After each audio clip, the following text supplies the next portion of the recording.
Graça e paz, irmãos. Vamos abrir nossas Bíblias no livro de Reis. Livro de 1 Reis.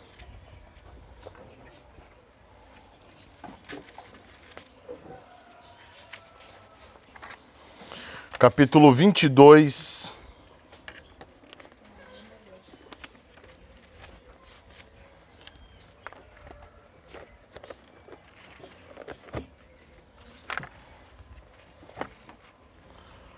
Primeiro Reis, capítulo 22, versículo 1.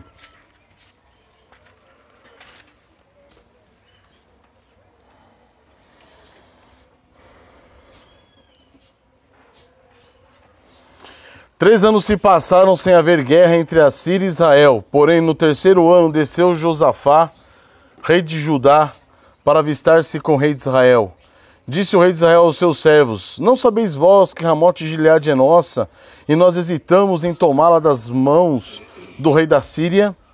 Então perguntou a Josafá: Irás tu comigo a peleja a Ramote de Gileade? Respondeu Josafá ao rei de Israel: Serei como tu és, o meu povo como o teu povo, e os meus cavalos como os teus cavalos. Disse mais Josafá ao rei de Israel: Consulta primeiro a palavra do Senhor. Então o rei de Israel ajuntou os profetas, cerca de 400 homens, e lhes disse: Irei a peleja contra Ramote de Gileade ou deixarei de ir? Eles disseram: Sobe, porque o Senhor a entregará nas mãos do rei. Disse, porém, Josafá: Não há aqui ainda algum profeta do Senhor para o consultarmos? Respondeu o rei de Israel a Josafá: Há ainda, pelo qual se pode consultar o Senhor. Porém eu o aborreço, porque nunca profetiza de mim o que é bom, mas somente o que é mal. Este é Micaías, filho de Imlá. Disse Josafá: Não fale o rei assim. Então o rei de Israel chamou o oficial e disse: Traze-me depressa Micaías, filho de Imlá. O rei de Israel e Josafá, rei de Judá, estavam assentados, cada um no seu trono, vestidos de trajes reais, numa eira à entrada da porta de Samaria. E todos os profetas profetizavam diante deles. Zedequias, filho de Kenaaná, fez para si uns chifres de ferro e disse: Assim diz o Senhor, com este escornearás os ciros até de todos consumir. Todos os profetas profetizaram assim, dizendo: Sobe a Ramote de Gileade e triunfarás, porque o Senhor a entregará nas mãos do rei. O mensageiro que fora chamar a Micaías falou-lhe dizendo: Eis que as palavras dos profetas a uma voz predizem coisas boas para o rei. Seja, pois, a tua palavra como a palavra de um deles, e fala o que é bom. Respondeu Micaías: Tão certo como vive o Senhor, o que o Senhor me disser, isso falarei. E vindo ele ao rei, este lhe perguntou: Micaías, iremos a Ramote de Gileade a peleja, ou deixaremos de ir? Ele lhe respondeu: Sobe e triunfarás, porque o Senhor a entregará nas mãos do rei. O rei lhe disse: Quantas vezes te conjurarei que não me fales senão a verdade, em nome do Senhor? Então disse ele: Vi todo Israel disperso pelos montes como ovelha que não tem pastor. E disse o Senhor: Esses não têm dono, torne cada um em paz para a sua casa. Então o rei de Israel disse a Josafá: Não te disse eu que ele não profetiza a meu respeito o que é bom, mas somente o que é mal? Micaías prosseguiu: Ouve, pois, a palavra do Senhor. Vi o Senhor assentado no seu trono, e todo o exército do céu estava junto a ele, à sua direita e à sua esquerda. Perguntou o Senhor: Quem enganará Acabe para que suba e caia em Ramote de Gileade? Um dizia dessa maneira e outro de outra. Então saiu um espírito e se apresentou diante do Senhor e disse: Eu o enganarei. Perguntou-lhe o Senhor: Com que? Respondeu ele: Sairei e serei espírito mentiroso na boca de todos os seus profetas. Disse o Senhor: Tu o enganarás e ainda prevalecerás. Sai e faze-o assim.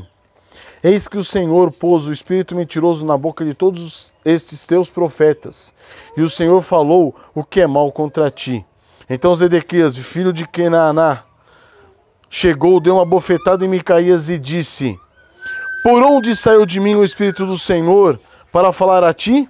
Disse Micaías: Eis que o verás naquele mesmo dia, quando entrares de câmara em câmara, para te esconderes. Então disse o rei de Israel: tomai Micaías e devolvei-o a Amon, governador da cidade, e a Joás, filho do rei. E direis: assim diz o rei, metei esse homem na casa do cárcere e angustiai-o com escassez de pão e água até que eu volte em paz. Disse Micaías: se voltares em paz, não falou o Senhor na verdade por mim. Disse mais: ouvi isto, vós todos os povos. Então, amados irmãos, na semana passada nós pegamos esse mesmo trecho e falamos os primeiros versículos sobre o jugo desigual. O jugo desigual entre o piedoso rei Josafá de Judá e o ímpio rei Acabe de Israel. E aí nós falamos isso até o verso 4. Vimos que o rei Josafá havia se comprometido cegamente, de uma maneira muito tola, com o rei Acabe. Ele se envolveu nesse jugo desigual justamente com um incrédulo, um idólatra, que era o rei de Israel. No versículo 4 é que Josafá se compromete de maneira louca, insana, com o rei Acabe, proferindo aquelas nécias palavras que nós vimos na semana passada. Ele disse: serei como tu és, o meu povo como o teu povo, e os meus cavalos como os teus cavalos. Ele se compromete, se identifica com o rei ímpio. Como vimos no último dia então, no dia do Senhor, Josafá, depois da morte de Acabe, ele ainda faz aliança com o rei Ezequias. Como nós lemos em 2 Crônicas 20, do 35 ao 37. Ele faz aliança com o rei Acasias, que é o filho de Acabe. E como se não bastasse, ele também, após a morte de Acasias, ele faz também aliança com o rei ímpio Jorão, que é o filho de Acasias, neto de Acabe. E nessa aliança, ele faz essa aliança contra o rei de Moabe, ou seja, ele se junta com Jorão e com o rei de Edom, justamente para lutar contra o rei de Moabe. E ele diz as mesmas palavras em 2 Reis 3:7, as mesmas palavras que ele disse para Acabe. Ele disse: subirei, serei como tu és, o meu povo como o teu povo, e os teus cavalos como os meus cavalos. E os meus cavalos como os teus cavalos. Então, ou seja, Josafá passou por toda essa situação e ele não aprendeu essa lição. No período que Josafá reinou em Judá, ele fez aliança com 3 reis ímpios de Israel: Acabe, Acasias e Jorão. E apesar da grande misericórdia do Senhor demonstrada a ele, as consequências desastrosas dessas 3 alianças, desses 3 pecados, foram sentidas pela nação e pela família real nas próximas 3 gerações. Então, amados, isso que nós vimos na semana passada. Contudo, hoje, sob a orientação e a graça do nosso Senhor Jesus Cristo, nós daremos sequência a partir do versículo 5 e falaremos sobre sentindo coceira nos ouvidos. Esse é o tema da mensagem de hoje. Sentindo coceira nos ouvidos. Vamos curvar nossas cabeças e vamos orar? Senhor nosso Deus, Tua graça nos basta, Pai.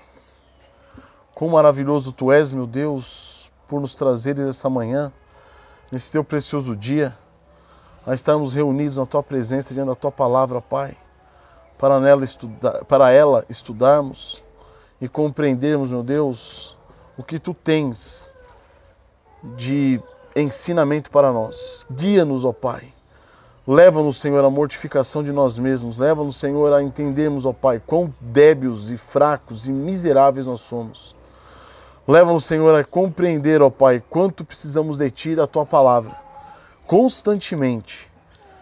Senhor amado, quão miseráveis nós somos, ó Pai. E quantas vezes estamos dispostos a ouvir nosso coração, meu Deus, ouvir o nosso ego, ouvir os nossos próprios pensamentos e deixar a Ti de lado. Senhor, tem misericórdia de nós. Livra-nos, ó Pai, do jugo desigual. E livra-nos, ó Pai, de nós mesmos. Livra-nos, ó Deus, da nossa sabedoria, que possamos depositar nossa confiança totalmente em Ti. Que a nossa esperança e a nossa fé estejam depositadas em Ti, ó Pai. Sejas Tu, ó Senhor, por meio de nosso Senhor Jesus Cristo. o caminho pelo qual devemos trilhar, meu Deus, em sujeição e submissão à Tua palavra. Guia-nos, ó Pai, para a honra do Teu santo nome. Em nome do Senhor Jesus. Amém. Então, meus queridos, com a permissão do nosso Senhor, hoje falaremos sobre um distintivo, um dos fundamentais distintivos entre o crente e o incrédulo, entre o piedoso e o ímpio, entre o verdadeiro cristão e o crente professo, que é a quem você dá ouvidos. Como seres humanos, nós precisamos de outras pessoas que nos ensinem, outras pessoas que nos instruam, outras pessoas que nos orientem. Isso faz parte de nós, nós sabemos disso. Nós sabemos que precisamos disso, nós temos necessidade de ouvir vozes além das nossas. Apesar de nós sermos egoístas, egocêntricos e muitas vezes temos grande amor por nós mesmos e grande consideração pela nossa maneira de pensar, apesar disso, nós reconhecemos que nós precisamos ouvir a voz de alguém. O problema nosso não é esse. O problema nosso é a quem que nós damos ouvidos. Então a gente pega esse versículo, a partir do versículo 5 aqui de 1 Reis 22, a gente vai ler aqui, ó. Disse mais Josafá, o rei de Israel: consulta primeiro a palavra do Senhor. Então o rei de Israel juntou quem? Os profetas, cerca de 400 homens, e lhes disse: irei a peleja contra Ramote de Gileade ou deixarei de ir?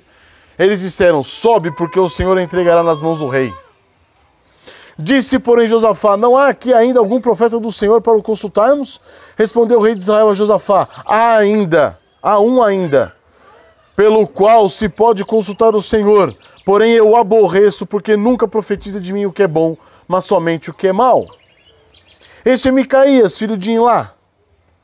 Disse Josafá: não fale o rei assim. Então o rei de Israel chamou o oficial e disse: traz-me depressa Micaías, filho de Imlá. O rei de Israel e Josafá, rei de Judá, estavam sentados cada um no seu trono, vestidos de trajes reais, numa eira à entrada da porta de Samaria, e todos os profetas profetizavam diante deles.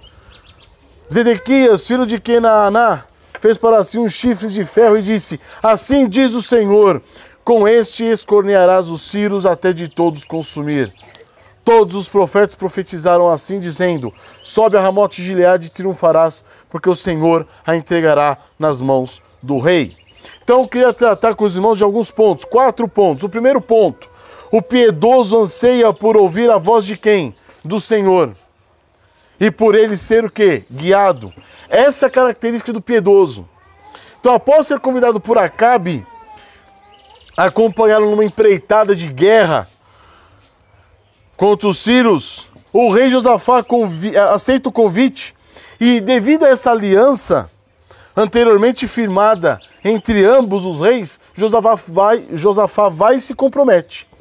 Ainda que Josafá ignorasse que tal empreitada fosse uma ação de rebelião direta de Acabe contra o Senhor e contra a profecia dada pelo profeta no capítulo 20, que nós vimos semana passada, versículo 42, ele se dispõe a quê? A ir junto com Acabe para a batalha. Ou seja, ele está num momento aqui em que Acabe está em rebelião contra o Senhor. E segundo a profecia do profeta lá atrás, ele falou: a cabeça do rei da Síria vai ser trocada pela sua cabeça. Ou seja, já tinha sido prevista, predito, pronunciada a morte de Acabe.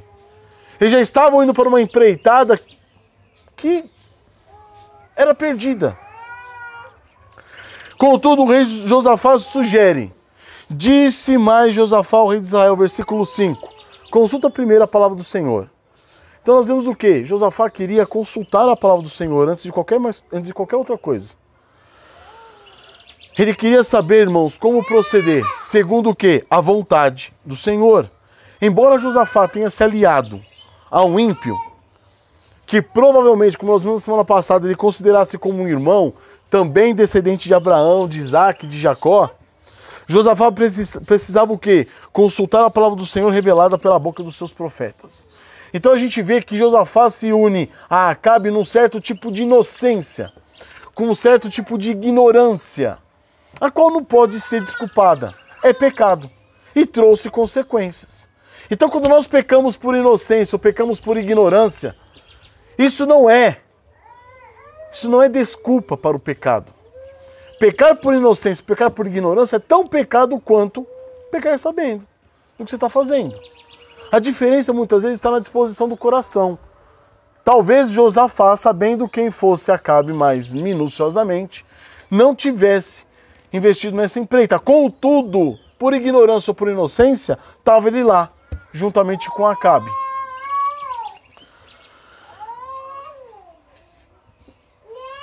E é justamente esse o diferencial de Josafá com Acabe. Josafá queria saber a palavra do Senhor, ele queria saber o que o Senhor tinha para dizer com respeito a isso. E essa é a consideração que o salmista faz no Salmo 130, verso 5, quando ele diz: aguardo o Senhor, a minha alma o aguarda, eu espero na sua palavra.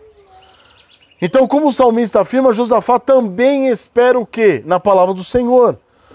No Salmo 119, 81 diz: desfalece-me a alma, aguardando a tua salvação, porém espero na tua palavra.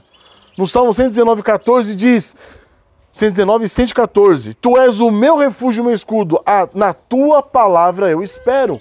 Então essa é a característica do piedoso. Ele aguarda, ele espera na palavra do Senhor. Um homem piedoso sempre procura estar na presença de quem? Do seu Senhor. Ele deseja ter o Senhor Deus consigo mesmo. Ele sempre procurará reconhecer o quê? O que o Senhor Deus tem para guiá-lo. O que o Senhor Deus tem para ele.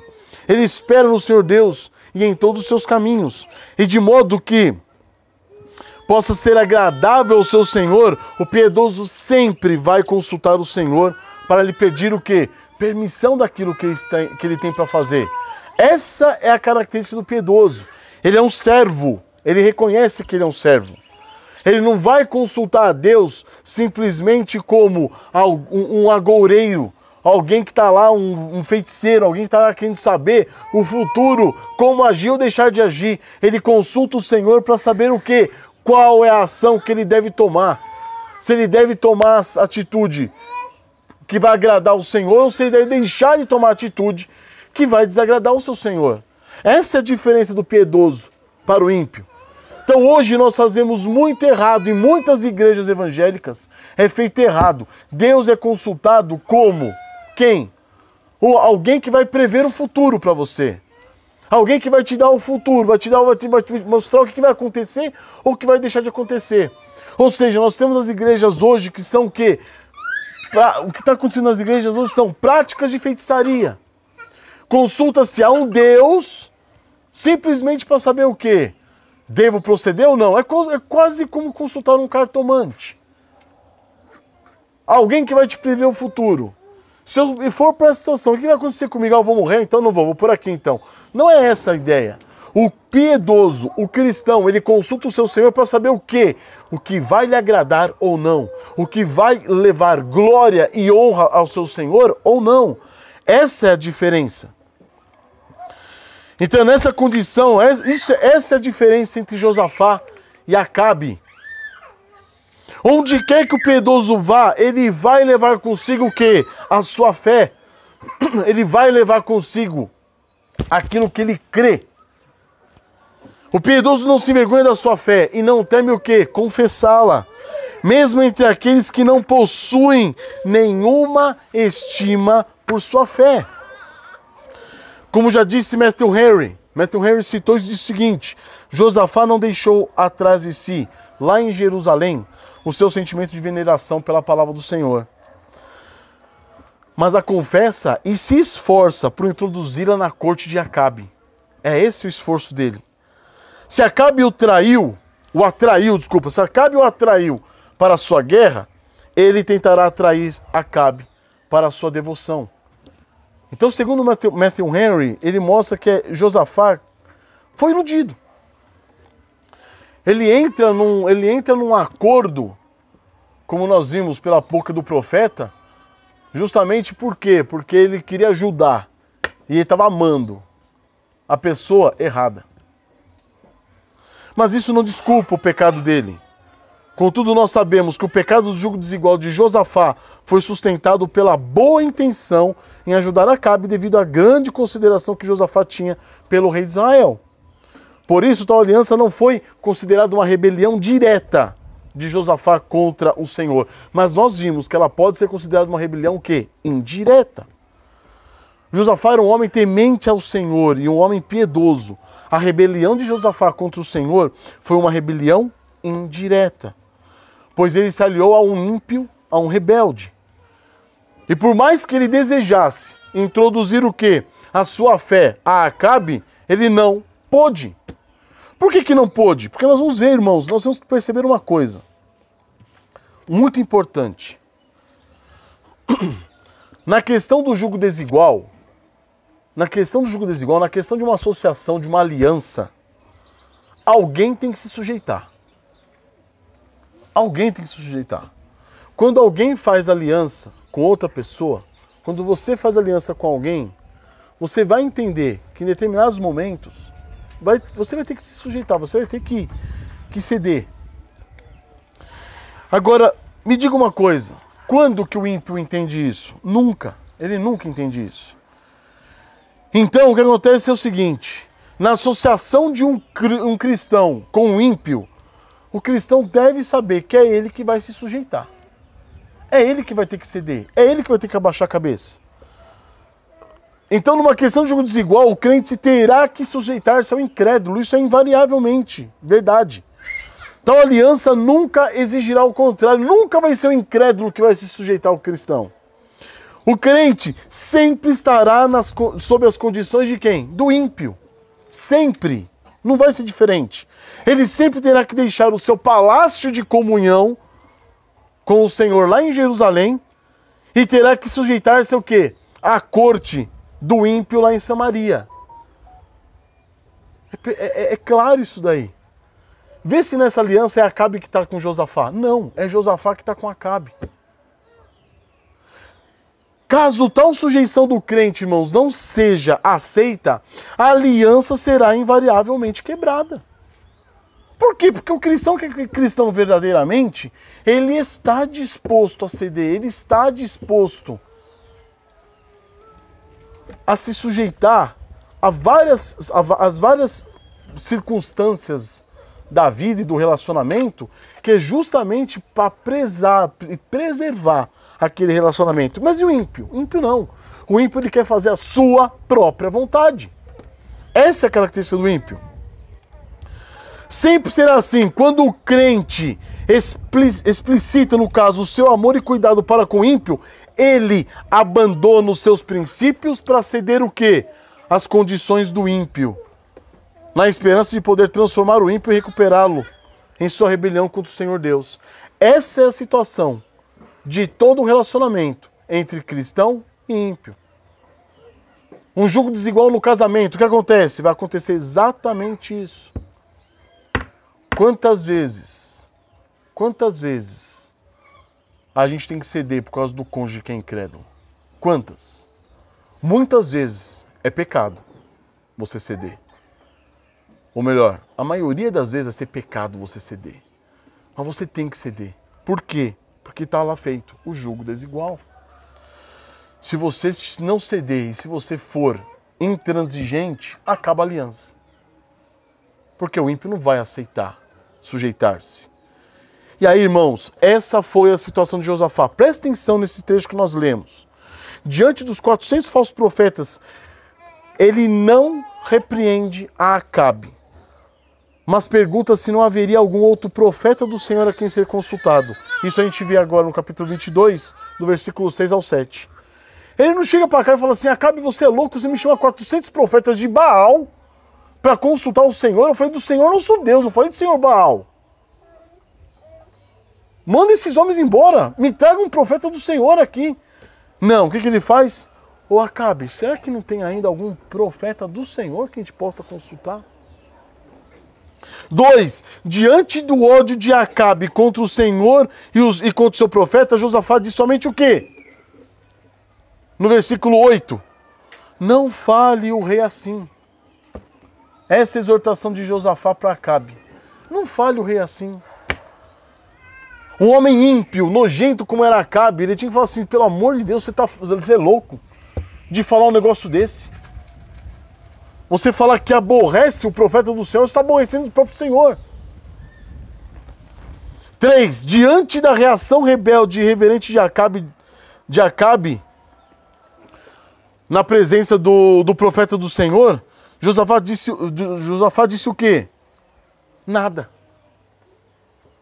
Nada. No versículo 18. Pega o versículo 18. Olha só. Então disse o rei Josafá, o rei de Israel, então o rei de Israel disse a Josafá: não te disse eu que ele não profetiza a meu respeito o que é bom, mas somente o que é mal? O que respondeu Josafá a isso? Nada. Ele se cala por completo. Diante da agressão do falso profeta Zedequias contra o profeta do Senhor, Josafá mantém-se como? Calado por completo. No versículo 24. Não fala um A. E diante da prisão e do castigo infligido por Acabe contra o profeta do Senhor, quando ele fala assim, ó, vai lá, prenda Micaías e deixe ele lá com escassez de pão e água até que eu volte em paz. O que Josafá faz? Permanece calado. Então olha a situação, irmãos. Quem que tem que ceder aqui? Josafá. Essa é a situação do rei piedoso em aliança com o rei ímpio. Ele tem que abaixar a cabeça e se sujeitar. E é assim que acontece com todos os nossos relacionamentos com o ímpio. Então a lição, irmãos, que nós vimos semana passada, que se repete hoje: não se associe com o ímpio. O ímpio é ímpio. O ímpio está em rebelião contra Deus. Se você se associa com o ímpio, você está se levantando contra o Senhor, seu Deus. Você está se associando a um rebelde. Você está sendo cúmplice da rebeldia de um ímpio.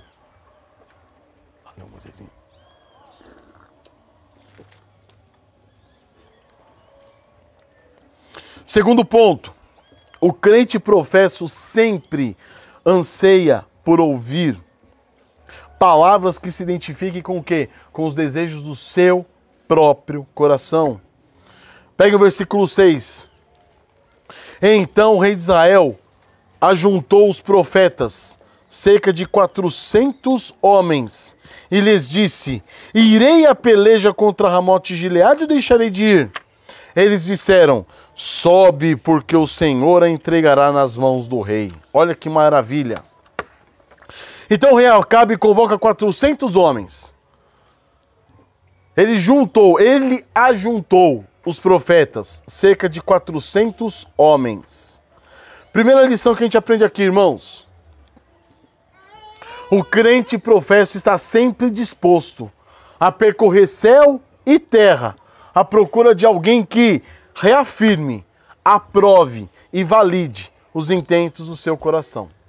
Essa é a situação do crente professo.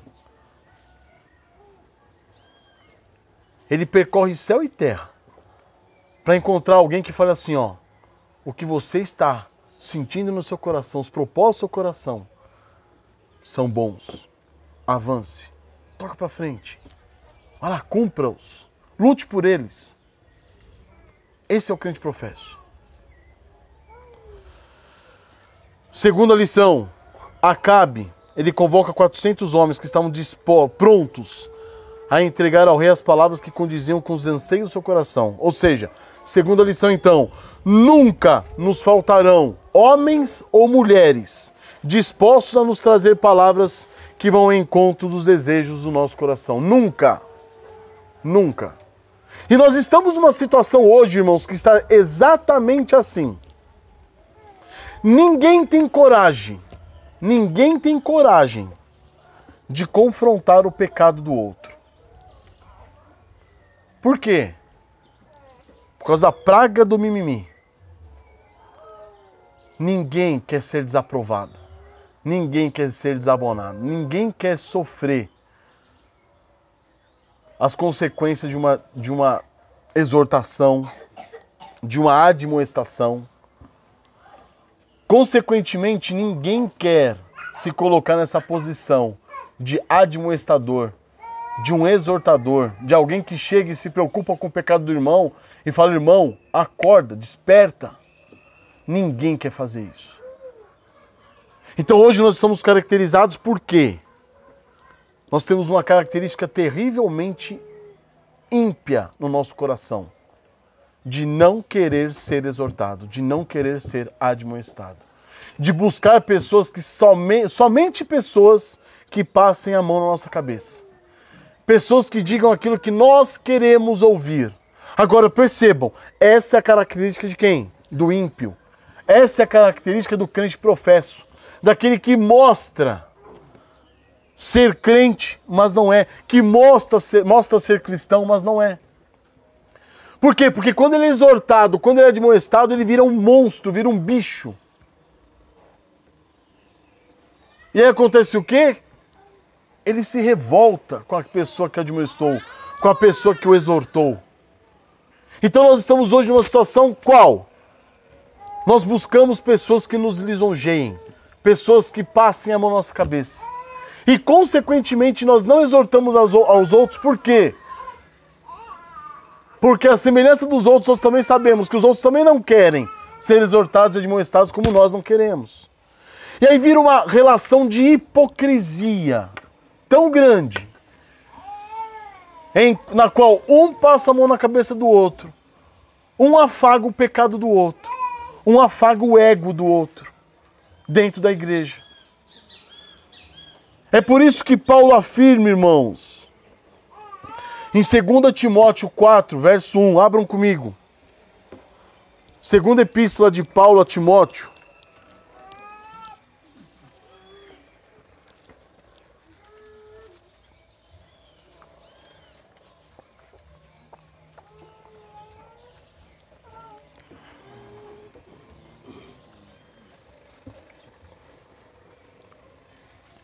Segunda epístola de Paulo a Timóteo, capítulo 4, versículo 1. Conjuro-te perante Deus e Cristo Jesus, que há de julgar vivos e mortos pela sua manifestação e pelo seu reino. Versículo 2. Paulo dizendo a Timóteo: prega a palavra, insta, quer seja oportuno, quer não, corrige, repreende, exorta com toda longanimidade e doutrina. Quem está falando para Timóteo? Timóteo, não deixa passar as coisas. Resolva, Timóteo. Prega a palavra, insta. Ou seja, vai lá. Persiste, permanece, vai pregando. Quer você seja oportuno, quer não. Corrija, repreenda, exorta com toda longanimidade e doutrina. Exortar com longanimidade não seja um animal na exortação. Exorte com um ânimo longo, com paciência, com bondade, com preocupação. Mas exorta! Esse é o ponto. O ponto que muitas vezes, irmãos, nós acabamos esquecendo da nossa própria depravação.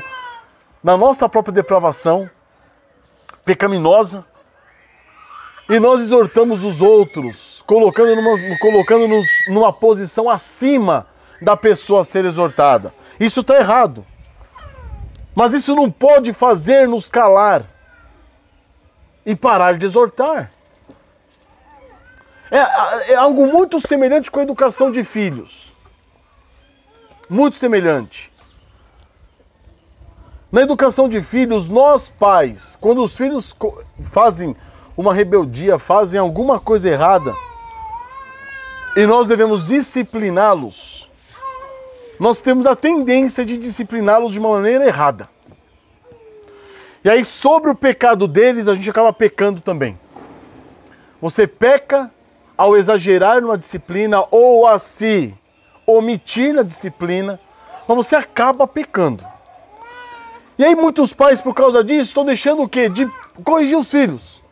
Vai que eu corrija demais, vai que eu corrija errado. Não!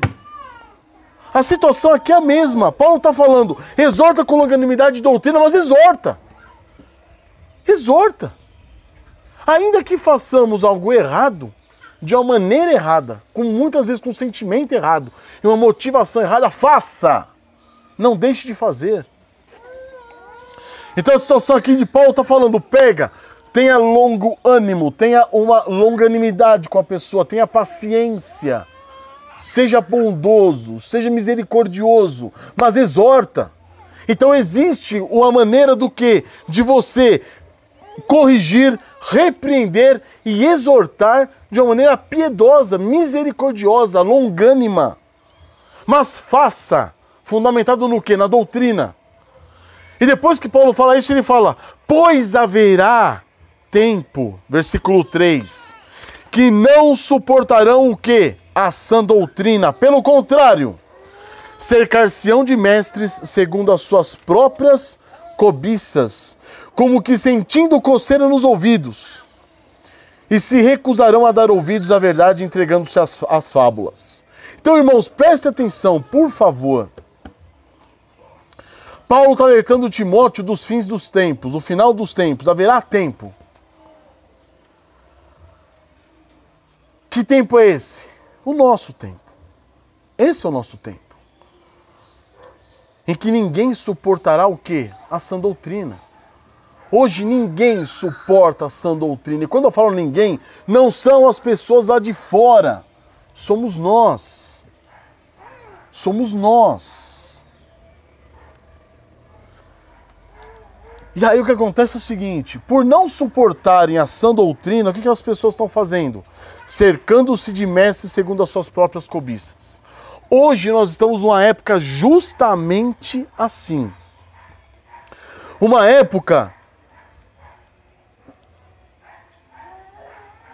extremamente definida, de uma maneira bem acurada, né? Esse versículo 3 define de uma maneira bem acurada o que nós estamos passando hoje. As pessoas não suportam essa doutrina, as pessoas não querem ser confrontadas com o pecado delas, ser confrontadas com o ego delas. E o que elas fazem? Elas vão e procuram o quê? Mestres, segundo as suas próprias cobiças. Hoje a internet tem se tornado uma grande ferramenta. Para quê? Para que você procure mestres, segundo a sua própria cobiça. Muita gente vai na internet e procura o quê? Pregadores, caras eruditos, que conhecem muito a palavra que não venha confrontar o meu pecado. Ou a gente vai na internet procurar homens simpáticos, agradáveis, pessoas que pregam, né, a palavra cheia de graça. Por quê? Porque a gente quer ser o quê? Quer ser divertido, a gente quer ter um momento divertido da palavra do Senhor. Uma palavra que não confronte, uma palavra que não te leve para a cruz. Isso tem acontecido conosco hoje. Por isso que essas pessoas se recusarão ao quê? A ouvir a verdade, entregando-se a quê? Às fábulas, entregando-se à mentira. E aí ele continua dizendo para Timóteo, tu, porém, sê sóbrio em todas as coisas, suporta as aflições, faze o trabalho de evangelista, cumpre cabalmente o teu ministério. Por quê? Porque diante de pessoas com essa característica, meu irmão, vai vir problema. Seja sóbrio, Timóteo. Suporte as aflições que virão decorrente de pessoas que não querem ouvir a palavra. De pessoas que não querem ser exortadas. Faz o trabalho de um evangelista. Por que disso que Paulo está falando isso? Diante de pessoas assim, você vai ter que pregar o evangelho. São pessoas que não foram despertadas pela graça e pela misericórdia do nosso Senhor Jesus Cristo. Cumpra cabalmente esse ministério, evangelize essas pessoas. Então, irmãos, o que não falta na cristandade moderna hoje é o quê? Crente professo. Procurando desesperadamente por quê? Por mestres que venham ensinar de conformidade com as cobiças do seu próprio coração. São homens e mulheres que, semelhante a Acabe, têm uma certa relação com o povo de Deus, frequentam a igreja, estão nos cultos e tudo mais. Mas na realidade se aparentam com quem? com o mundo. Se aparentaram com o mundo. E fizeram para si toda espécie de artifícios idólatras. Como a gente vê no caso de Acabe. Então Acabe tinha uma aparência de piedoso. Digamos que Acabe tinha uma descendência piedosa. Ele era descendente de Abraão, Isaac, Jacó.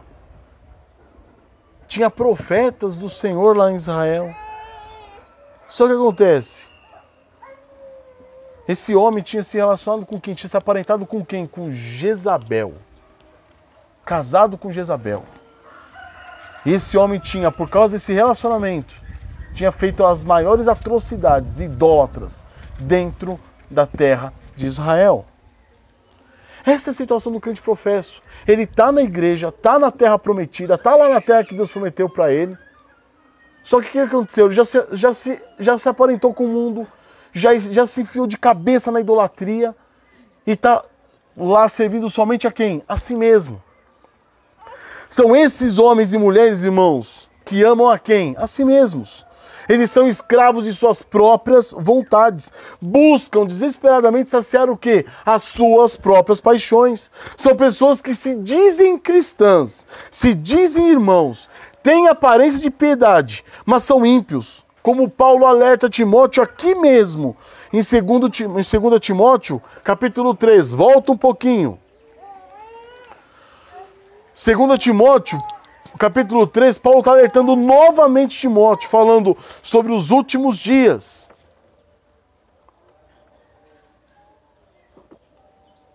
E o que ele diz?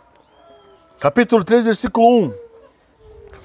Sabe, porém isso, nos últimos dias sobrevirão tempos difíceis, pois os homens serão o quê? Egoístas, avarentos, jactanciosos. Aí dá uma lista de pecados. Chegando no 5 dizendo, tendo forma de piedade, tendo aparência de piedade, porque são pessoas que estão dentro da igreja, frequentando a igreja, atendendo o serviço da igreja, só que negando-lhe, entretanto, o poder. Negando o poder do quê? Do evangelho. O poder transformador do evangelho de Cristo Jesus. E Paulo diz, foge também destes. Então, irmãos, tais pessoas são cristãs de boca, mas vivem como o quê? Incrédulos, em total impiedade. Em Tito 3,3, Paulo diz para Tito, pois nós também outrora, lá atrás nós éramos nécios, desobedientes, desgarrados, escravos de toda sorte de paixões e prazeres, vivendo em malícia e inveja, odiosos e odiando-nos uns aos outros. Paulo está falando isso onde? No passado. Outrora, lá atrás. Só que os ímpios vivem como? O crente professo vive dessa maneira dentro da igreja. Por que tem igrejas hoje que é insuportável o relacionamento e a comunhão? Não dá para ter comunhão. Porque só tem ímpio, odiosos e odiando-se uns aos outros. Pessoas escravas de suas próprias paixões e concupiscências e prazeres. Ou seja, são incrédulos, vivendo dentro da comunhão da igreja. A única coisa que esses homens e mulheres buscam é o quê? O ego afagado. Esses anseiam por ser servidos segundo o que? As suas próprias expectativas. Já viram aquelas pessoas que entram na igreja e falam assim, começa a reclamar? Ah, porque eu pensei que ia acontecer isso, mas ninguém está fazendo isso por mim. Só conseguem olhar para si mesmos, são pessoas cheias de mimimi. Não suportam ouvir a verdade, irmãos. E é justamente isso que tem ocorrido hoje. Pessoas que não suportam ouvir a verdade. E diante da confrontação da verdade, o que essas pessoas fazem? Elas começam a buscar mestres segundo as suas próprias concupiscências. E a internet tem sido uma ferramenta muito grande e boa para isso. O YouTube tem sido a melhor ferramenta para aqueles que anseiam aprovação para os seus desejos carnais enquanto mantém o nome de cristãos. Muitos ímpios estão dentro da igreja, muitos ímpios estão desigrejados, batendo no coração, no peito, batendo no peito e dizendo que são cristãos Enquanto assistem pregações pela internet, pregações que não comprometem, pregações que não levam a pessoa à cruz de Cristo, pessoas que não levam a pessoa à morte, ao negar a si mesmo. Por quê? Porque negar a si mesmo e tomar a cruz de Cristo envolve o quê? Comunhão com pessoas tão pecadoras quanto nós. Alguns até buscam pela verdade, irmãos. Eu não vou dizer que não. Eu já fui um desses. Desigrejado que busca pela verdade. Mas desde que essa verdade seja impessoal e não comprometa a satisfação e a realização dos meus próprios desejos carnais. Eu quero ouvir a verdade, desde que a verdade não me confronte. Desde que eu não seja confrontado com o Evangelho. Se eu for confrontado com o Evangelho, eu viro o bicho. E aí nós vemos hoje o quê? Homens pregando o quê? Uma verdade que não compromete. Pastores reformados montando igreja. Para quê? Para pregar verdades que não comprometam. E crentes dentro de igrejas reformadas para ouvir o quê? Verdades que não comprometam. E aí, irmãos, fica a coisa mais linda do mundo. A igreja fica cheia. Cheia do quê? De bode. Cheia de ímpios que não querem ouvir a verdade que comprometa.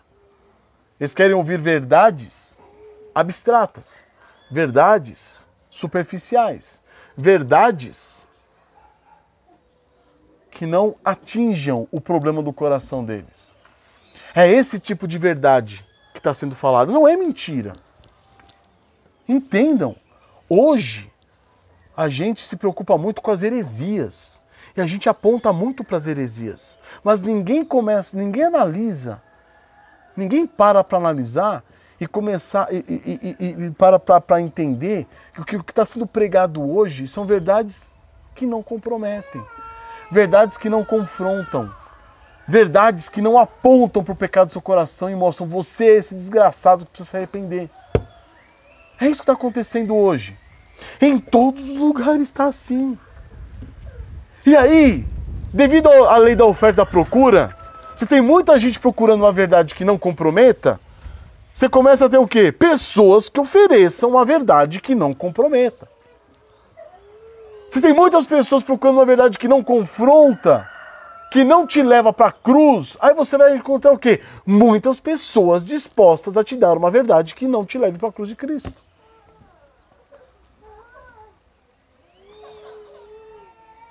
Então, amados irmãos, as coisas se inverteram absurdamente. Antigamente, quando nós vimos Jesus falando, vós sois minhas ovelhas, e ele veio buscar as ovelhas, porque as ovelhas foi o Pai que deu a ele. E ele fala, vocês são minhas ovelhas, porque vocês ouvem a minha voz e vocês me seguem. Hoje se inverteu as coisas. Hoje as coisas estão absurdamente invertidas. Hoje é a ovelha que procura o pastor. Ela fala assim, ó, eu quero esse pastor, porque esse pastor aí é bom, eu vou ser pastoreado por esse pastor aí. E tais pastores têm sido procurados não por sua piedade ou amor por Cristo, mas pelo nível de disposição em afagar o ego e satisfazer os anseios carnais dessas ovelhas. É isso que está acontecendo.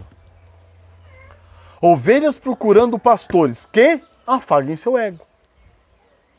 Não pastores que confrontem, não pastores que levem-nas à cruz de Cristo, que levem-nas à morte do eu, à morte de si mesmo. Não.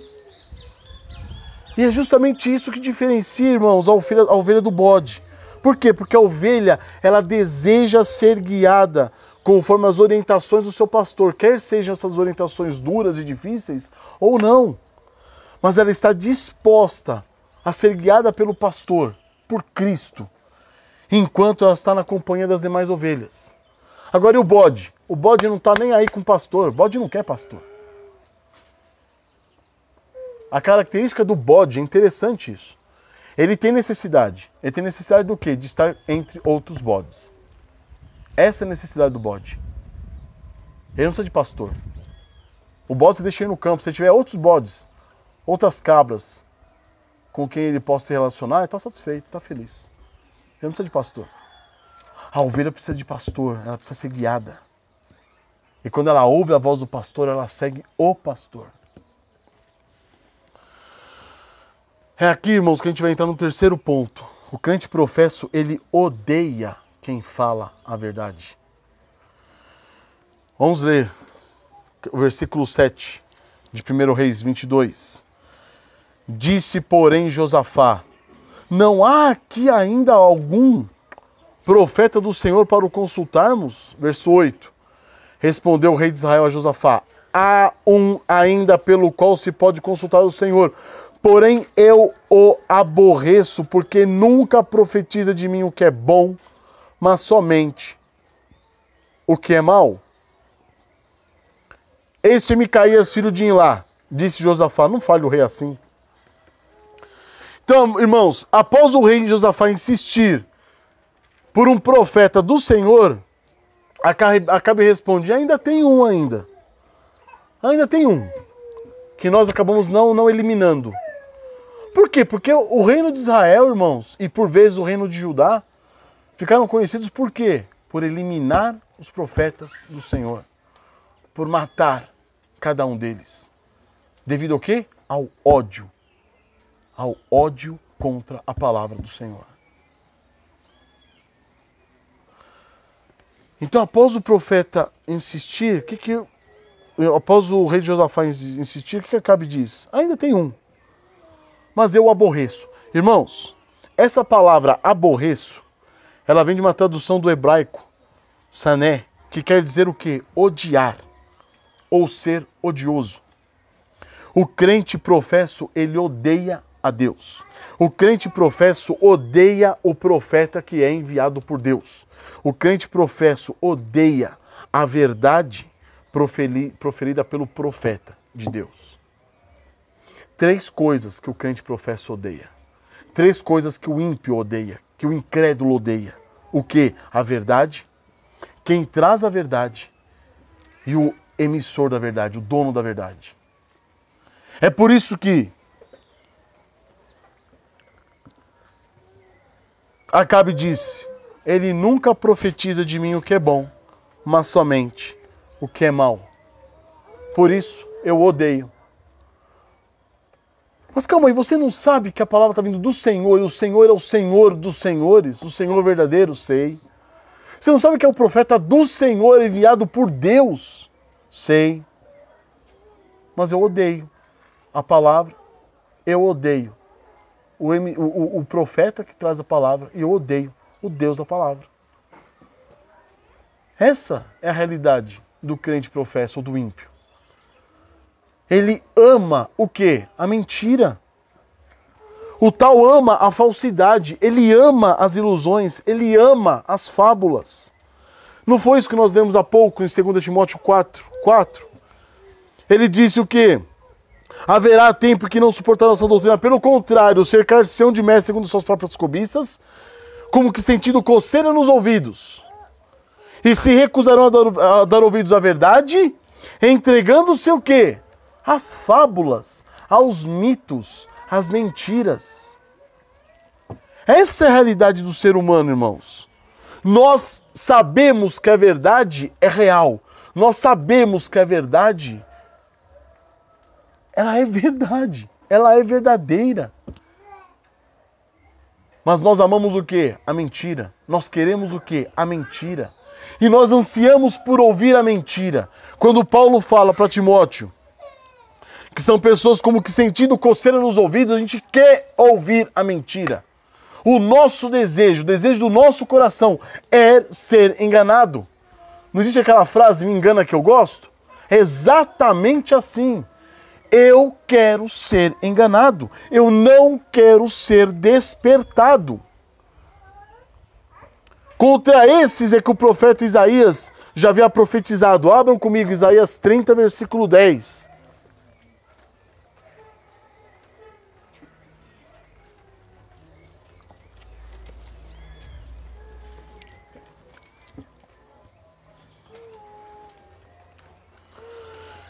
Isaías 30, 10. Olha o que o povo dizia aos videntes. Presta atenção. Eles dizem aos videntes, não tenha visões. E eles dizem também a quem? Aos profetas, não profetizeis para nós o que é reto. Dizei-nos coisas aprazíveis, profetizai-nos ilusões. Desviai-vos do caminho, apartai-vos da verdade, da vereda. Não nos faleis mais do Santo de Israel. Irmãos, a gente muitas vezes,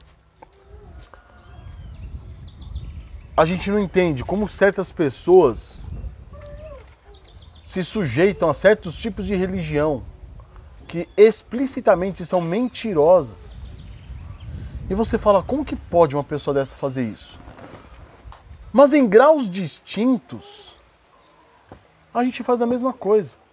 A gente não quer ouvir a verdade. A gente só quer ouvir a mentira. A gente só quer ouvir coisas aprazíveis. Nós só queremos o quê? Que seja nos profetizado o quê? Ilusões. Coisas que nos enganem. Já viram pessoas falar assim, ó, a ignorância, muitas vezes, é bom. Por quê? Porque a gente não fica sabendo de um monte de coisa assustadora que está acontecendo por aí. Irmãos, isso é o cúmulo da ignorância. Porque você sabendo o que está acontecendo por aí ou não sabendo, as coisas vão chegar até você. Querendo ou não. Aquela ilusão do tipo assim, não me fala não que eu prefiro ficar na ignorância. Porque eu não quero me preocupar com isso agora. Isso é uma tremenda tolice. É uma tremenda tolice. Lembra quando aconteceu aquele acidente lá de Brumadinho, lá em Mariana e tudo mais? Se alguém tivesse dito que aquela represa tinha rompido, pessoas de uma cidade de vilarejos distantes teriam alguns minutos para correr, para fugir.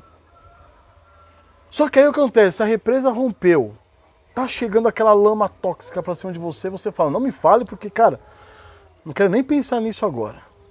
Quando chegar a gente vê o que a gente faz. É assim? É isso que acontece conosco. Nós não queremos a verdade. E quando a verdade, ou melhor, quando as consequências do alerta da verdade chegarem até nós, é tarde demais. O que você está reclamando? Foi dito lá atrás, você não deu ouvido, você preferiu ouvir o quê? A mentira. Essa é a situação nossa. Então, irmãos, o que esse povo fala para Isaías? Justamente isso.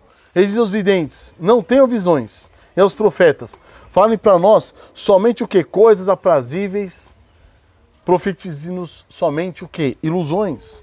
Por quê? Porque eles amam a mentira lhes é aprazível, a mentira lhes entorpece a consciência. Essas pessoas querem permanecer no quê? No sono da perdição. Vocês já devem ter lido no Peregrino, o comecinho do capítulo 8, quando o cristão encontra com simplicidade, preguiça e presunção, os três dormindo na beira do caminho. E na tentativa de fazer esses homens despertar, o que esses homens fazem? Se revoltam contra o cristão e falam, cala a boca, deixa a gente dormir. Quem é esse? Simplicidade. Ou seja, não está vendo a realidade. É simples, é um tolo. Aí você vê o preguiça. O preguiça até vê a realidade. Só que a morosidade dele não deixa ele reagir. E o presunção até vê a realidade, mas ele acha que com a própria força do braço dele vai superar todos os problemas. Nos três casos, essa pessoa está indo para onde? Para o inferno. O cristão está tentando fazer despertar, mas não quer despertar do seu sono. Essa é a condição do ímpio, irmãos. Essa é a condição do crente professo. Ele procura para si o quê? Profetas e sacerdotes que usam do quê? Da falsidade. E que curam superficialmente a ferida do povo, dizendo paz, paz onde não há paz. É o que fala em Jeremias 6, capítulo 6 e capítulo 8. O ímpio, irmãos, o crente professo, ele odeia quem lhe apresenta a verdade. Ele se faz inimigo do profeta enviado por Deus. Abram comigo Gálatas 4,16. Chega um momento que Paulo diz aos Gálatas: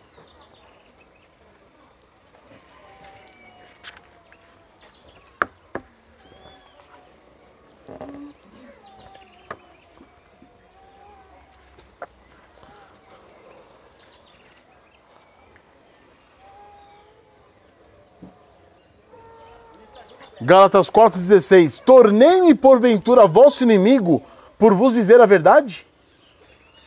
Olha o que é isso, irmãos. Muitas vezes nós nos tornamos inimigos das pessoas que estão tentando nos alertar quanto ao pecado. Que estão tentando nos alertar quanto à nossa condição miserável. O que você faz? Você se levanta e torna-se o quê? Inimigo daquele que está te admoestando. Inimigo daquele que está te exortando segundo o quê? A palavra do Senhor. Por quê? Porque você não quer ouvir a verdade. Você não ama a verdade. Você ama o quê? A mentira. Porque quando a verdade lhe é apresentada, segundo as Sagradas Escrituras, você não quer ouvir. Não é assim que nós fazemos muitas vezes com os nossos cônjuges. Ficamos com raiva da nossa esposa porque a nossa esposa nos admoesta e nos exorta no pecado que nós estamos cometendo. Ficamos com raiva do nosso marido. Por quê? Porque o marido está o quê? Admoestando e exortando a esposa. Não é assim que está acontecendo. Irmãos, essa é a característica do ímpio. Essa é a característica do falso crente. Do crente professo. Deixa eu fazer aqui fazer um adendo aqui. Muitas vezes, quando nós somos confrontados pela palavra de Deus, nós muitas vezes esperneamos. Certo? Tudo bem? Não estou falando que o crente é aquele que ouve a palavra do Senhor e fala amém. Não, não é isso. Muitas vezes nós como cristãos, nós ouvimos uma exortação e ficamos... Mas não pode parar por aí. Se parar por aí, irmãos, você não é um cristão. Depois da exortação, você tem que ser levado ao seu quarto, e com a cabeça no travesseiro, ou de joelhos no chão, você fala assim: Senhor amado, eu estou sendo exortado, estou brigando, estou me revoltando, tem misericórdia de mim, estou pecando de novo. E é isso que vai te levar o quê? A pedir perdão para a pessoa que te exortou, te admoestou, contra a qual você se levantou. Então, não estou falando aqui que o crente é aquela pessoa que, é a coisa mais linda do mundo, sabe? O cristão. Ele é admoestado e ele fala, muito obrigado pela sua admoestação. Não, porque toda admoestação é uma espécie do quê? De cruz. É uma espécie do quê? De morte. É uma espécie do quê? De negação de si mesmo. Toda admoestação, toda disciplina, é falado em Hebreus, no momento não parece ser motivo de alegria, mas o quê? De tristeza, de angústia. Mas depois ela tem que produzir fruto pacífico naqueles que são exercitados. Se não produz fruto pacífico, você é um ímpio. Você é um ímpio. Você não é um cristão. Você é um professo. Você está na igreja, mas você não pode ser tocado. Porque se você for tocado, você vira bicho. E você se levanta contra a pessoa que te exortou. Virando o quê? Inimigo dela. E se pudesse matá-la, você mataria. Porque essa é a característica de todo ímpio e todo crente professo. A inimizade e o ódio do crente professo ao ouvir a verdade proferida pela boca do profeta é tão grande que o professo faz de tudo para calá-la. Segue um pequeno exemplo do que pode fazer um crente professo quando confrontado com a palavra do Senhor. Abram comigo no segundo livro de Crônicas, capítulo 24, do 17 ao 22.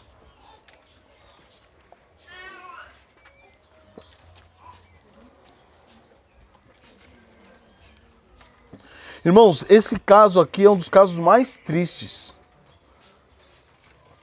Todo o caso da morte de um profeta do Senhor era triste, mas esse caso aqui é horrível. Segundo Crônicas 24, 17 diz o seguinte. Deixa eu contextualizar aqui vocês. Vamos lá. Vamos conversando conforme a gente vai lendo. 17. Depois da morte de Joiada, vieram os príncipes de Judá e se prostraram perante o rei. E o rei os ouviu. Vamos lá. Quem é Joiada? Joiada era o sacerdote. Ele morre na época do rei Joás, rei de Judá. Certo? Quem é Joiada? Lembra que eu falei para você na semana passada? Dos descendentes de Josafá? O que aconteceu com cada um deles? Josafá dá o filho, Jeorão, para casar com a filha de Acabe, a Atália. Certo? Tudo bem? Nasce o filho deles, Acasias. Acasias reina. Logo em seguida, Acasias morre. Quando Acasias morre, que é o filho da Atália, filha de Jezabel, ela vai e assume o trono. Ela procura matar toda a descendência real. E o que acontece? A filha dela vai e pega Joás, pequenininho, recém-nascido, filho de Acasias, e esconde. Quem que cuida de Joás desde o seu nascimento? Joiada. O sacerdote Joiada cuida de Joás até os 7 anos, quando Joás assume o trono. Tudo bem até aqui? Sim? Depois da morte de Joiada, o que aconteceu? Joás, até a morte de Joiada, Joás foi um rei piedoso. Joiada morre, Joás se torna um rei ímpio. É impressionante como muitas vezes a nossa piedade está fundamentada numa pessoa e não em Cristo. Mas isso é um outro assunto. Joás se torna um rei ímpio. 18. Deixaram a casa do Senhor. Calma aí, vamos lá. E aí o que acontece? Os príncipes vieram conversar com o rei e o rei os ouviu. 18. Deixaram a casa do Senhor, Deus de seus pais, e serviram aos postes ídolos e aos ídolos. E por esta sua culpa veio grande ira sobre Judá e Jerusalém. O que dá a entender aqui é o seguinte: os príncipes vieram conversar com o rei. Ô rei, rapaz, o povo está precisando de uma idolatria. Né? Vamos ajudar o povo aí? Vamos. Ele ouviu os príncipes e eles se enfiaram na idolatria. 19. Porém o Senhor lhes enviou profetas para os reconduzir a si. Estes profetas testemunharam contra eles, mas eles não deram ouvidos. O Espírito de Deus se apoderou de Zacarias, filho do sacerdote Joiada, o qual se pôs em pé diante do povo e lhes disse: assim diz Deus, por que transgredis os mandamentos do Senhor, de modo que não prosperais? Por que deixastes o Senhor, também ele vos deixará. O que aconteceu com isso? Então quem é Zacarias aqui? Filho de Joiada. É como se fosse uma espécie de irmão de Joás.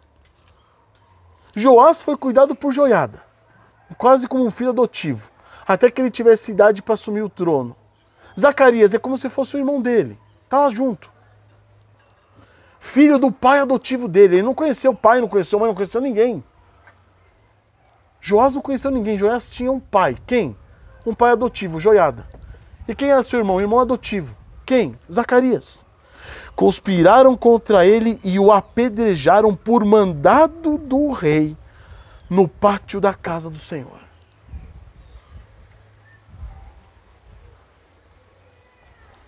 Assim o rei Joás não se lembrou da beneficência que Joiada, pai de Zacarias, lhe fizera. Porém matou-lhe o filho. E este, ao expirar, disse: o Senhor o verá.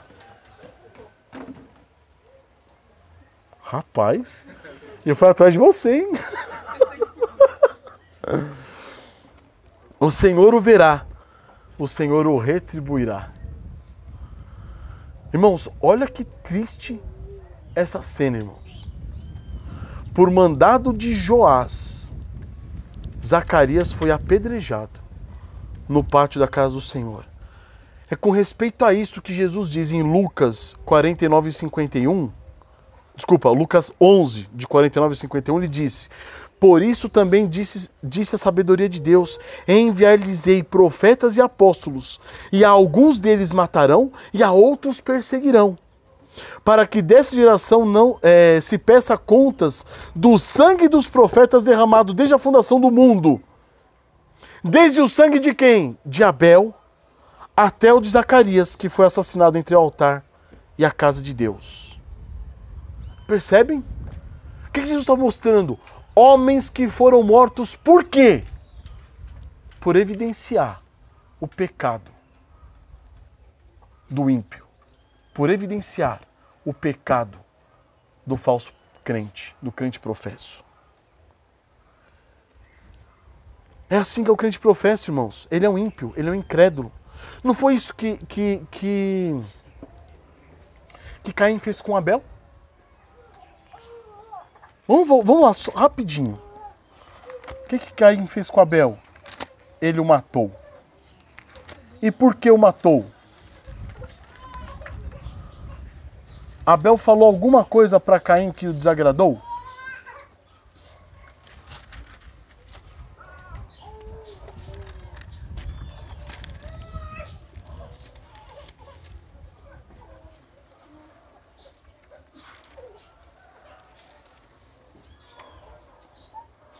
Se nós vemos o capítulo 4 de Gênesis, que não vamos fazer isso agora, mas no começo do capítulo 4 mostra o quê? O sacrifício de Abel, que foi aceito, e o sacrifício de Caim, que não foi aceito, correto? Lembram disso? E aí o que acontece? No versículo 5, e irou-se, pois, sobremaneira Caim, e descaiu-lhe o semblante. Versículo 6. Então lhe disse o Senhor: por que andas irado? E por que descaiu o teu semblante? E ele continua: se procederes bem, não é certo que serás aceito? Se todavia procederes mal, eis que o pecado jaz à porta, e o seu desejo será contra ti, mas a ti cumpre dominá-lo. O que aconteceu aqui, irmãos? Não aconteceu nada diferente do que aconteceu lá com Acabe. Nada diferente. Quando Micaías levanta e fala, o que Acabe diz? Eu odeio esse homem. Por quê? Porque ele só profetiza contra mim coisas ruins. Se ele profetiza contra você coisas ruins, comece a agir corretamente. Não é isso que Deus fala para Caim? Se procederes bem, não é certo que serás aceito. Se ele está falando coisa ruim a seu respeito, muda a sua atitude, muda o seu comportamento. Se sujeita à palavra do Senhor. Não é isso que eu quero. Acabe está falando, não é isso que eu quero calar a verdade. Eu não quero me sujeitar à verdade, eu quero calar a verdade. E com Caim e com Abel, o que aconteceu? A mesmíssima coisa, irmãos. Abel falou alguma coisa? Não, mas as suas atitudes, no seu comportamento, o que aconteceu? Ele reprovou o sacrifício de Caim. Caim ficou o quê? Irado. Irado contra o quê? Contra a verdade. E por isso ele se levanta contra o seu irmão. Por quê? Porque ele não queria mudar o seu proceder. Ele não queria ser aceito. Ele queria o quê? Manter a sua rebelião e a sua rebeldia. É a mesma situação. A situação é idêntica. Então, olha só, o ímpio, o incrédulo, o crente professo não suporta repreensão, não suporta admoestação, não suporta exortação. Ele se rebela contra a palavra de Deus quando essa o confronta os seus pecados. Ele fica irado. É por isso que o Senhor Jesus disse o quê? Em João 7,7. Não pode o mundo vos odiar, mas a mim me odeia. Por quê? Porque eu dou testemunho a seu respeito de que suas obras são más. Foi isso que Caim fez. Deus deu testemunho a Caim de que suas obras eram más. Caim o odiou. O que acontece com Micaías? Deu testemunho de que as obras de Acabe eram más. Acabe fez o quê? O odiou. O que fez Zacarias, filho de Joiada? O que ele fez? Deu testemunho de que as obras de Joás eram más. Joás o odiou. O que fizeram com o Senhor Jesus Cristo? Deu testemunho de que a obra desse mundo era o quê? Má. E o mundo, nós o matamos. O profeta odeia a verdade. E quem apresenta a verdade? Por isso, coloque em evidência o quê? Porque quando a verdade é dita, é colocado em evidência o nosso pecado. É por isso que Jesus, irmãos, que João, no capítulo 3, abram comigo João 3, Evangelho de João, capítulo 3, versículo 19. Olha o que diz João, no versículo 19. Ele fala, o julgamento é este. E por que o julgamento é este?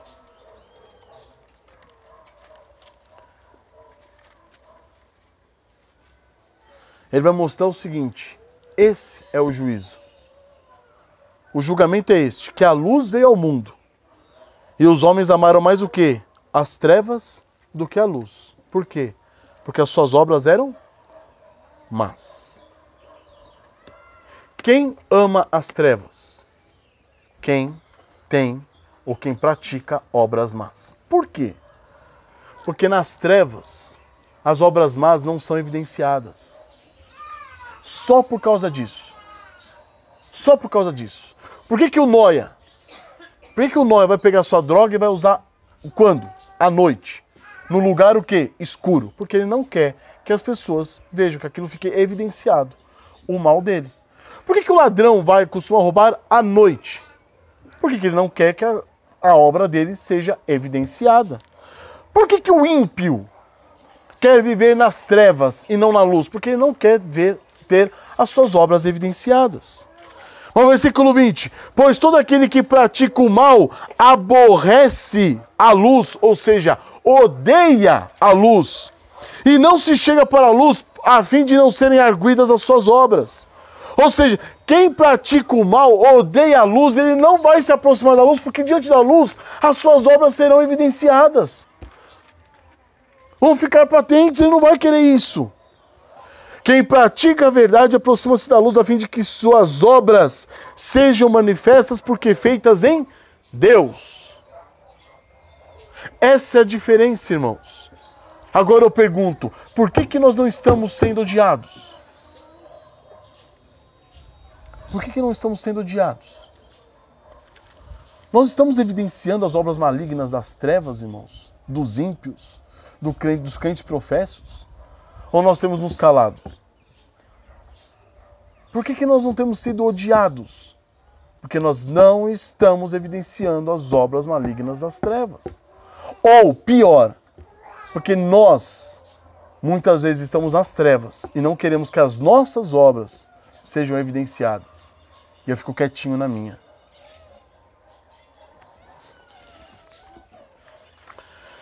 E agora a gente vai para o quarto e último ponto, irmãos. Ainda que o crente professo conheça a verdade, ele se apegará ao quê? Ele se apegará à mentira. Por que ele se apegará à mentira?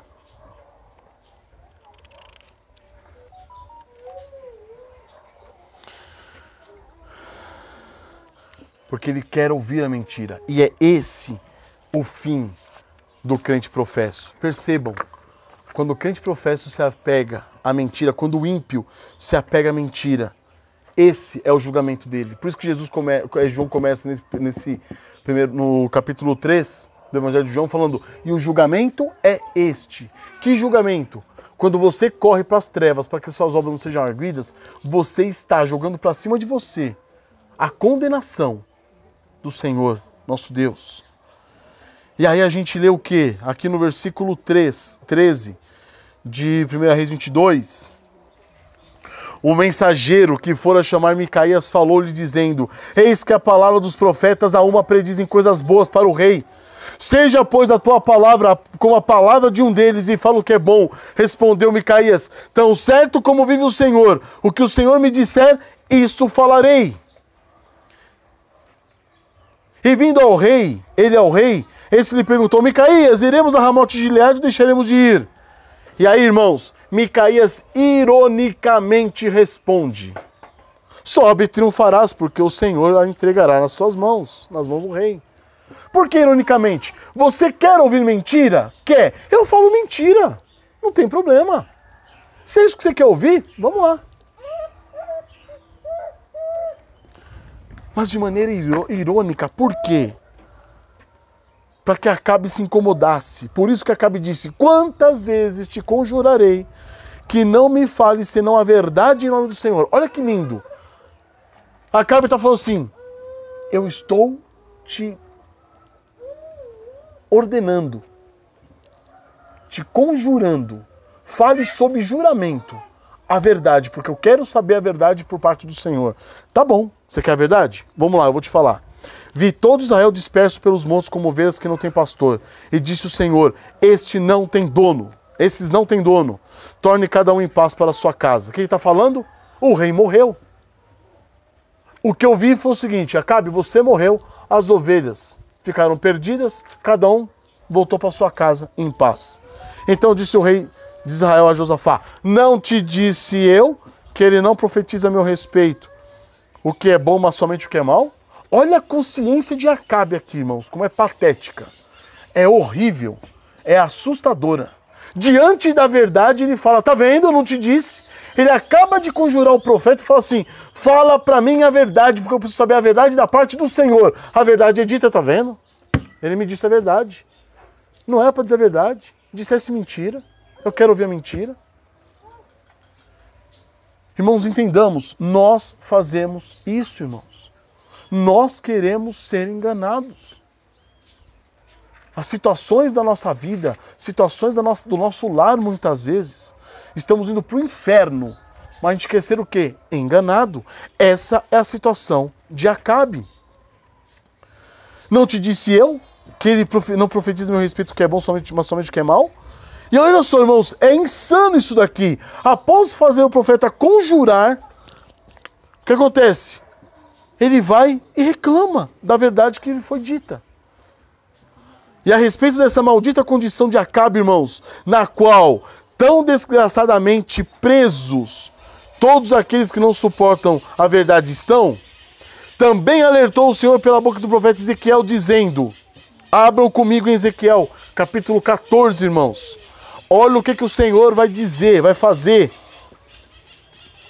com os ímpios, com os idólatras.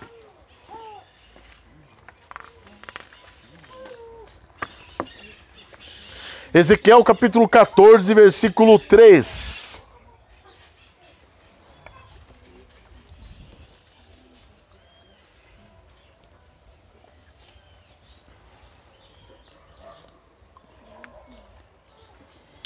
Filho do homem, estes homens levantaram os seus ídolos dentro do seu coração, tropeço para a iniquidade que sempre tem eles diante de si.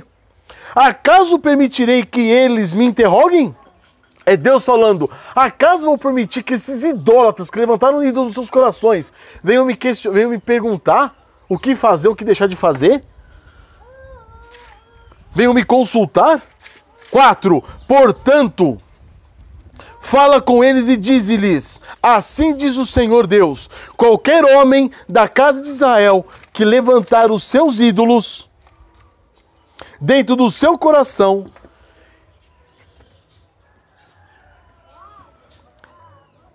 e tenta o tropeço para a sua iniquidade, e vier ao profeta: eu, o Senhor, vindo ele, lhe responderei segundo a multidão dos seus ídolos. E é isso que Deus faz com Acabe. E mais importante, mais assim, interessante, quando o profeta Micaías mostra o que aconteceu nos céus, que ele viu o que aconteceu nos céus, que estava Deus com os anjos, e vem dentre eles um demônio. E Deus fala assim: ó, eu vou enganar Acabe. Quem que vai lá fazer esse serviço?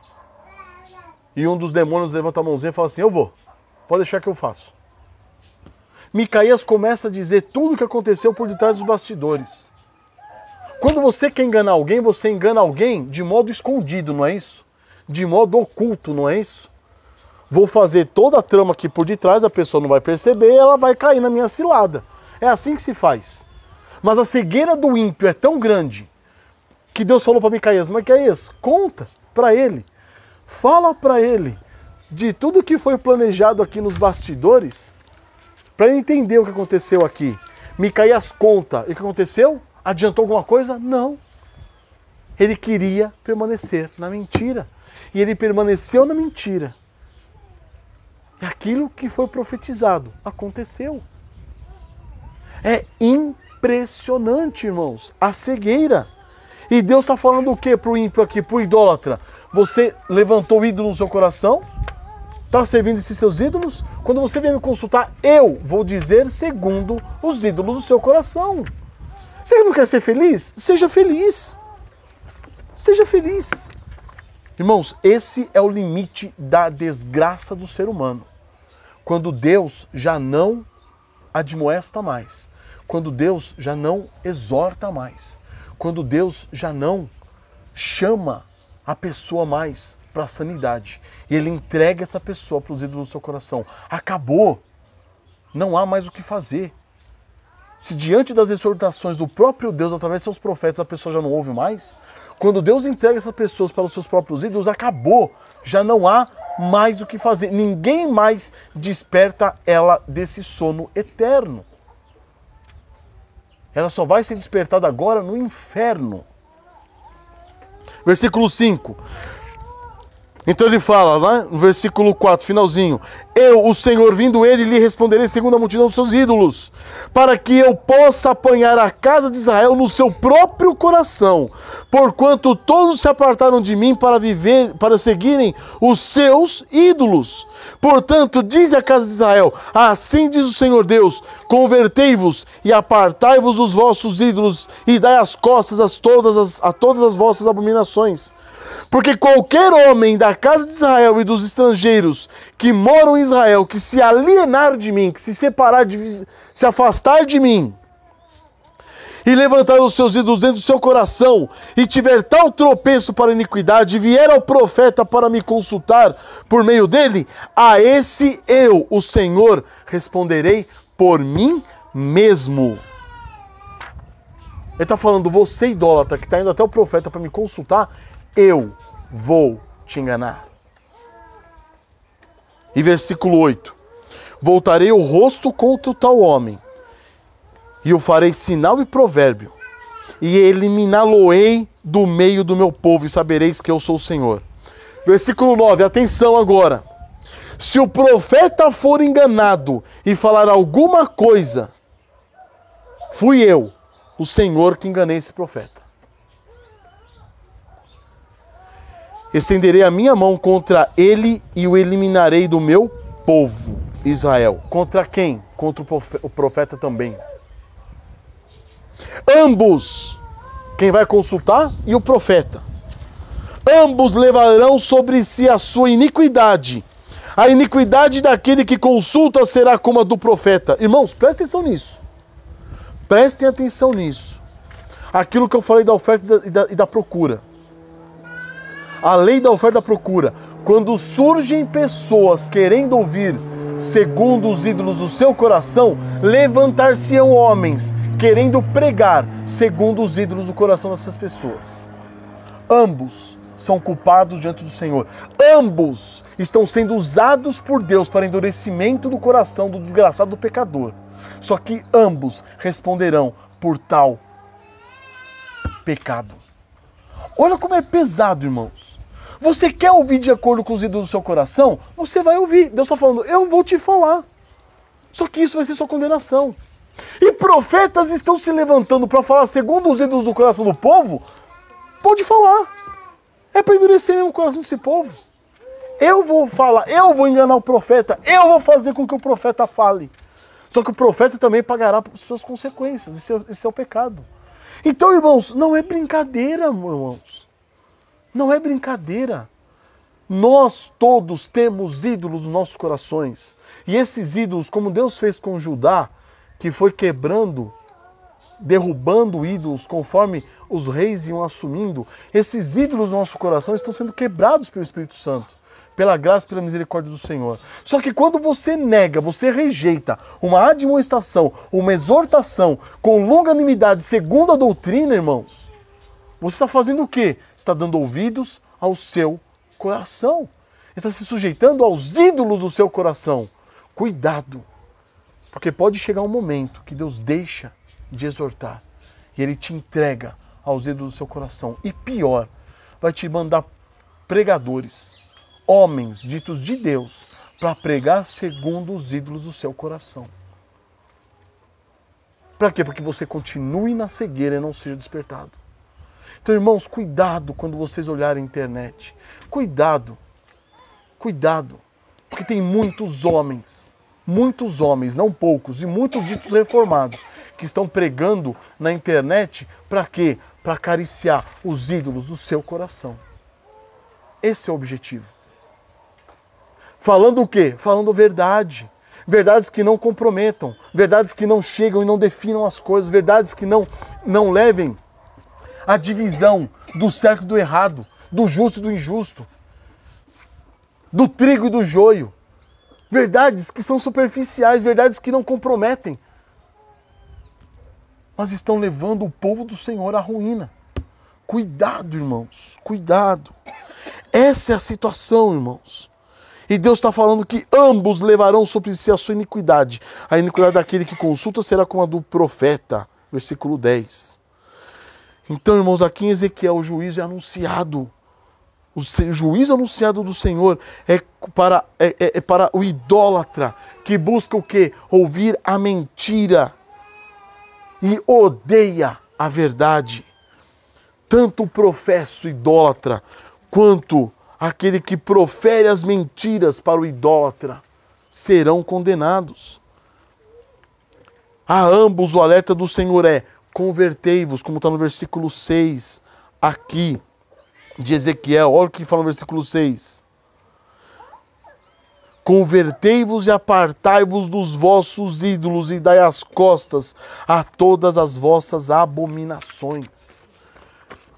É disso que o Senhor está falando para nós, irmãos, para nós. Convertei-vos e deixai os ídolos, deixai as abominações, deixai as práticas pecaminosas. Deixai as verdades que não comprometem, as verdades que não nos confrontam, as verdades que não nos levam para a cruz de Cristo. Se nós não estivermos sendo direcionados a Cristo e à cruz de Cristo, irmãos, as verdades que nós estamos ouvindo são mentiras enviadas por Deus para nosso engano, para a nossa perdição. Então convertamo-nos dos nossos ídolos. Deixemos as nossas abominações para trás. Sujeitemo-nos ao Senhor, sujeitemo-nos à igreja, sujeitemo-nos aos irmãos que vierem nos admoestar, nos exortar. Fala, irmão, você está caminhando por um caminho que não é bom, irmão. Volta para cá, vamos caminhar aqui, ó. Percebem a necessidade da igreja, irmãos? Se não for por isso, irmãos, se não for por isso, igreja não tem sentido. Igreja não tem sentido. Deixa eu encerrar com Hebreus capítulo 10. Deixa eu lembrar o versículo aqui. Hebreus capítulo 10, versículo 25. Muitas pessoas já citaram esse versículo para nós, principalmente quando nós éramos desigrejados. E as pessoas dizem o seguinte: não deixemos de congregar-nos como é costume de alguns. E aí parava por aí. A gente tem que se congregar, tem que estar na igreja, tem que estar junto, tem que estar isso, tem que estar aquilo. Mas ninguém citava o versículo anterior e o versículo posterior, porque isso ninguém quer. Versículo anterior, 24. Consideremo-nos também uns aos outros para estimularmos ao amor e às boas obras. Por que nós devemos nos congregar? Porque nós devemos nos estimular uns aos outros ao amor e às boas obras. Se não houver esse estímulo, a congregação fica inútil. Para que você tem que se congregar? Para quê? Para sentar, ouvir a palavra, levantar e ir embora? É isso que é igreja? Se igreja for isso, não precisa de igreja. Não há necessidade de igreja. A igreja é necessária para quê? Para que nós nos estimulemos, cada um aos outros, ao amor e às boas obras. E o versículo seguinte. E aí ele continua, não deixemos de congregar como é costume de alguns. Antes, façamos admoestações, e tanto mais quanto vedes que o dia se aproxima. Então, além de nos estimularmos, e temos o dever de nos estimular ao amor e às boas obras, nós devemos fazer o quê? Admoestações uns aos outros. Para quê? Para sermos despertos a caminhar, ouvindo a palavra do Senhor e se sujeitando a Ele. Se não for assim, para que igreja? Para que igreja? Uma igreja que não estimula, não leva os seus membros a estimularem-se uns aos outros ao amor e às boas obras, uma igreja que não leva os irmãos a admoestarem-se uns aos outros, tendo em vista o benefício do corpo e o crescimento do corpo diante do Senhor, não é igreja. Ela perdeu o seu objetivo, ela perdeu a sua função. Ela se tornou inútil. Então, amados irmãos, tinha mais um versículo para falar, mas já passou muito tempo. Eu digo para os irmãos o seguinte, arrependamos-nos da nossa condição de miséria. Porque muitas vezes, nossos maridos, nossas esposas, têm o quê? Nos admoestado e nós temos feito o quê? Pouco da admoestação deles. Temos muitas vezes reclamado até do modo como eles nos admoestam. Não interessa, não importa. A admoestação é a admoestação. E se ela for uma admoestação bíblica, não interessa se a pessoa está admoestando de forma correta ou incorreta. Se ela está falando de forma certa ou não. Eu tenho que me sujeitar à palavra do Senhor. Sem olhar para o meio pela qual Ele está trazendo a palavra. Não preciso saber do meio. O meio pode ser uma mula, se ele quiser assim. Não importa. O importante é se a palavra é do Senhor e está fundamentada na sua doutrina, ela é para mim, ela tem que me levar ao quebrantamento, ela tem que me humilhar. E se eu permaneço endurecido, alimentando os ídolos do meu coração, eu estou correndo um risco gigantesco do Senhor não mais me admoestar e de eu ir cegamente para o inferno. Então, irmãos, arrependamos-nos. Arrependam-se, irmãos. Volte ao Senhor. E busquem entender que nós, se estamos reunidos como igreja, é para admoestarmos uns aos outros. É para estimularmos uns aos outros ao amor e às boas obras. Amém? Vamos orar? Senhor nosso Deus, quão grande Tu és, Pai, e quão misericordioso.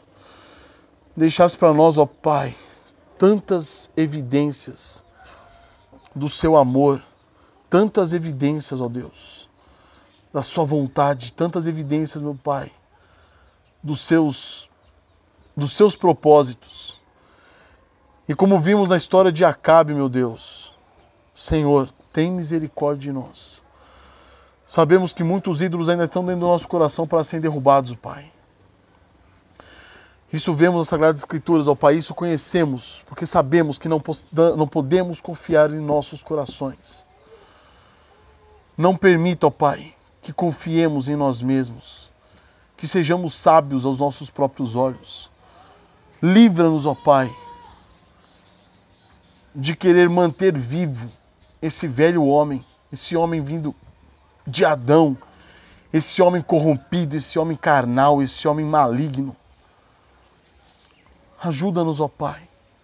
Envia o Teu Santo Espírito para quebrantar-nos dia após dia, meu Deus, de modo que possamos seguir a Cristo, negando-nos a nós mesmos e tomando a nossa cruz e seguindo após Ele. Que nós estejamos dispostos, Pai, a morrer diante de uma exortação, a morrer diante de uma admoestação, a negarmos a nós mesmos diante do estímulo dos irmãos ao amor e às boas obras.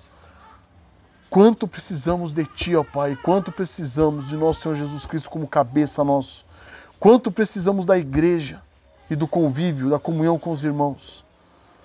Faça-nos perceber isso, Pai. Ajuda-nos, Senhor, a enxergar as verdades do Teu Santo Evangelho, a sujeitarmos-nos a ela.